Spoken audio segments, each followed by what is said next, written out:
Hey everybody, welcome to Castle Hives, Northeast Ohio beekeeping.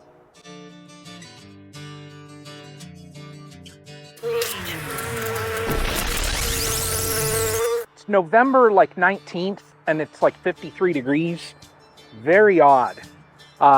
Perfect day for me to take the next steps in my winterization of my colonies. Now, those that have watched for a little while know that I used to wrap and I used to do all this stuff, and I'll put pictures and, you know, it's cold outside, so I got to protect them and do all of this stuff. And it brings up the word anthropomorphize. So I don't have to do that anymore. Now, I have a comfort level in that I'm comfortable enough that I don't have to wrap these. Now, there's been a lot of talk lately I've seen about the condensing colony.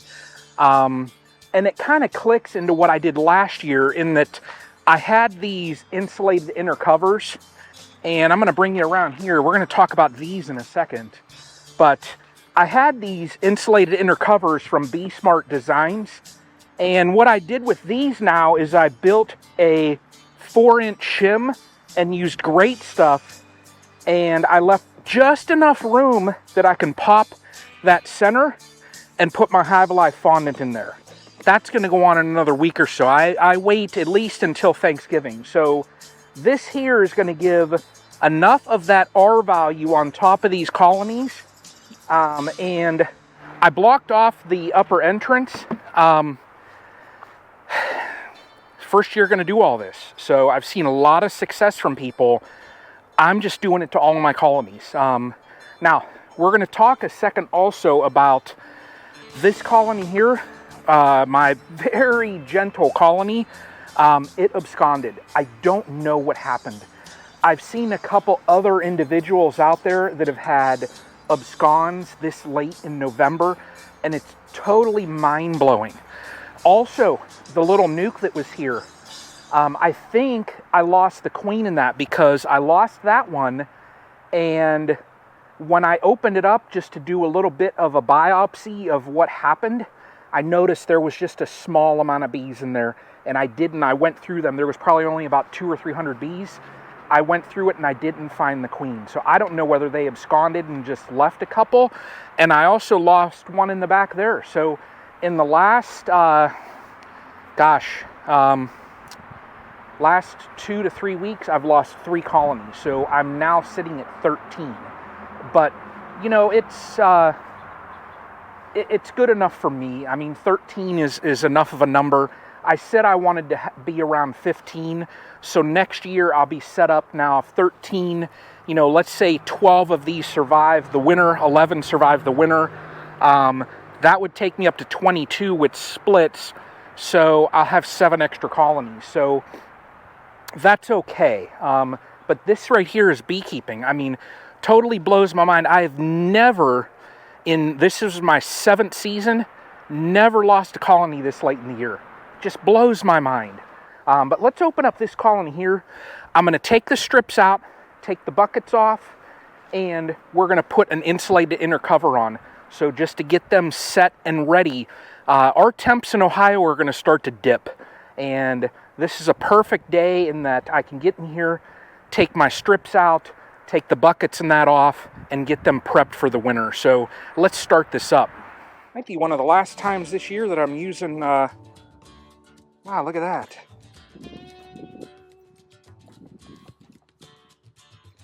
Cluster is not as big as what I would want it.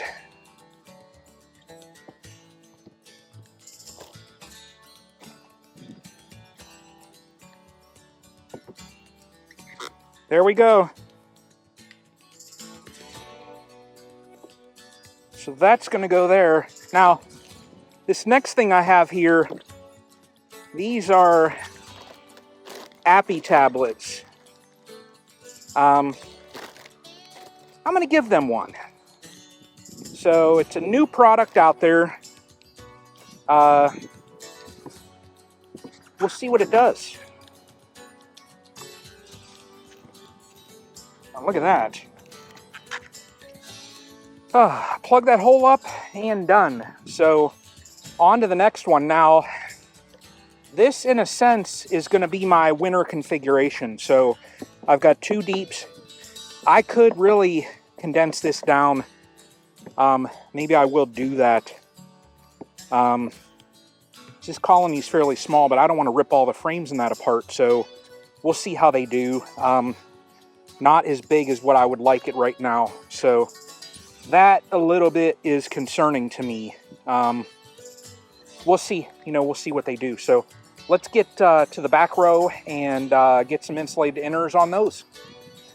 All right. Well, we're down to the last colony.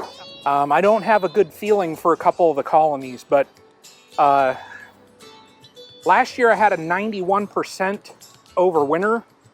This year, just going into the winter is a challenge. So, we'll see. We'll see. I mean, this is beekeeping. So this one here is also going to get insulated inner. Now, this one looks like it's, well, see, not as much population as what I would hope. But, I mean, there's bees there. But we'll see.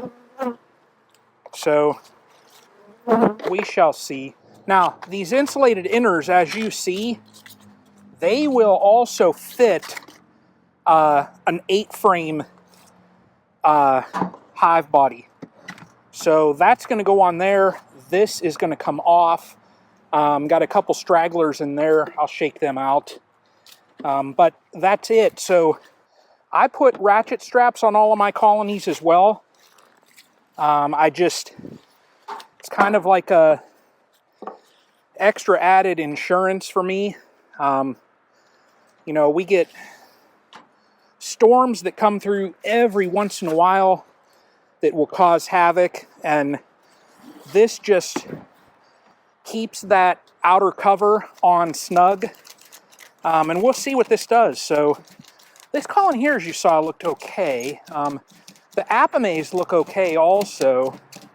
This yard here is completely done. Now there's 4 empty stands. So I'm going to move the 2 colonies from the farm out to here. I want to get them all in one spot over the winter.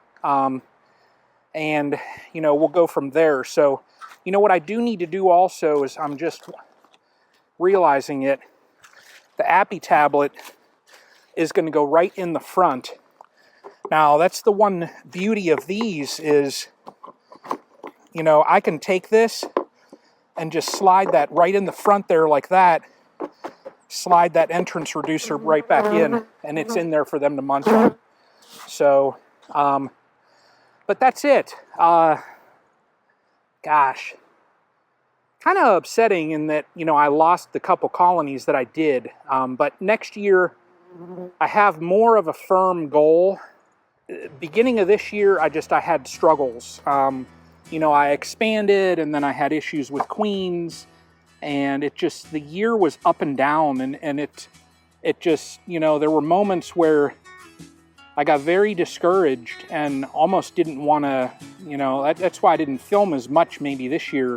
It's just very discouraging to have those issues 7 years in. You always have the issues though, and that's just part of, learning. So we'll see, even if I have 9, 10 of these colonies, if I lose 3 more, I'm sitting at 13. If I end up with 9 or 10, well, I split and get to my 15. I get 15 strong colonies and go from there, so we'll see. But next year's going to be interesting also because I probably am going to switch over to single brood management next year. And it'll be a whole new experience for me, so I'll be curious to see what happens with that. So, but you all, I appreciate you watching. I do want to add this. So we're creeping up on 5,000 subscribers. Now, to me, that blows my mind. 3 years or so ago, beginning of the pandemic, I remember I was at 16 subscribers. And I put a video out in January and it got a couple hundred views. And I remember telling my son, I don't know what's going on with this. I got a couple hundred views and I gained some subscribers. And it's just been, you know, that's that steady climb since, and I really appreciate everybody. But, you know, if you're new to the channel, you're just watching, I'd appreciate it if you subscribe along, you know, click the like. It really helps out, helps push the channel out there into the algorithm. But, you know, creeping up on 5,000, that is amazing. Someone recently said, you know, maybe I'll get 5,000 by the time the Bee Expo in January. I'm sitting about 200 away, so I would have to really have a good month in December, and I don't think that's going to happen. But you never know. So, you know, if I would appreciate it, share it out there, you know, spread the love for Castle Hives. So, but on that note, I'm going to get in. I want to thank everybody again for watching, and until the next one, everybody.